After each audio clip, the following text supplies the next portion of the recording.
I'm a teacher, so teenagers being pieces of crap every day are normal to me. However, I don't want the same behavior in my own home. I don't want to deal with the same teenage tantrums that I've been dealing with at work, especially when I'm trying to rest or just minding my own business. At school, I have some sort of authority over the teens that I'm handling. I can call their parents, the guidance counselor, or anyone who could correct their behavior. But at home? I don't have that same authority. I'm just her brother. I can't force her to behave, and my mom doesn't do anything to correct her behavior either. I've had a heart-to-heart talk with my mom and she thinks that my sister is innocent. She thinks that my sister is just joking. She genuinely doesn't think she needs to discipline my sister. I get that siblings being annoying are normal, however, my sister is old enough to know that her actions have consequences. Not only that, but her words can ruin me and my career. I work at the same school my sister is enrolled in.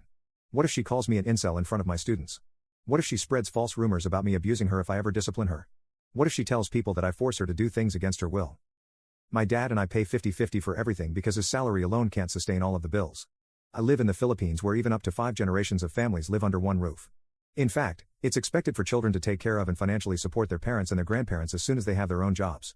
My mom is a volunteer worker in an animal shelter and refuses to seek a paying job because men are expected to be the sole providers. She still justifies my sister's behavior as just being a typical teenager and is begging me to be more understanding because I'm the older and more mature sibling. My dad knows that I am serious about moving out and agreed that they needed to punish my sister. I don't like ultimatums, but I feel like I don't have other choices anymore. I don't want to yell at my sister or even fight with her because I know that it will simply make her attitude worse towards me. Update 1. Shortly after I gave my ultimatum, my dad punished my sister by taking away everything I bought for her, like her laptop, her phone, her PC, and her Switch. He told her, "This is how your life would be without your brother," and basically stored them away somewhere hidden from even myself. Since then, my sister became even more aggressive towards me. She calls me daddy's boy, snitch, coward, and many other names whenever we pass by each other both in public and at home. She even started to throw things at me unprovoked even when I'm not looking.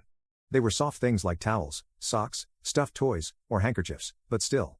My mom keeps making excuses for her, and even consoled her when she was crying over her things being taken away. That was when I fully realized and accepted that she was mom's favorite. When I finally told my dad that I wanted to move out, he was understanding. He kept apologizing to me for not doing anything earlier because he was always at work. He's now making up to me by helping me look for an affordable renting space. He's also being a real champ right now for wanting to pay for the first 2 months' worth of rent despite me telling him that he doesn't need to. He feels really guilty for not being able to notice my sister's behavior towards me for so long, and he thinks that it's the least he could do for me. I told my dad that he can give back the things I bought for my sister only if she shows real remorse or genuinely apologizes to me. If nothing changes by the new year, then I'll just keep everything for myself or sell them off somewhere. My mom didn't take the news very well. She's extremely cold to me now and told me that I'm abandoning her. According to my dad, she cries every night because she can't accept the fact that I'm moving out. For now, I'm temporarily staying with a kind friend. My dad encouraged me to detach myself from my mom and my sister as soon as possible when I told him she started throwing stuff at me. I don't think I'm going to be having any sort of relationship with my mom or my sister anytime in the future. I do feel really bad for my dad for having to deal with my mom and my sister alone, but I need to leave.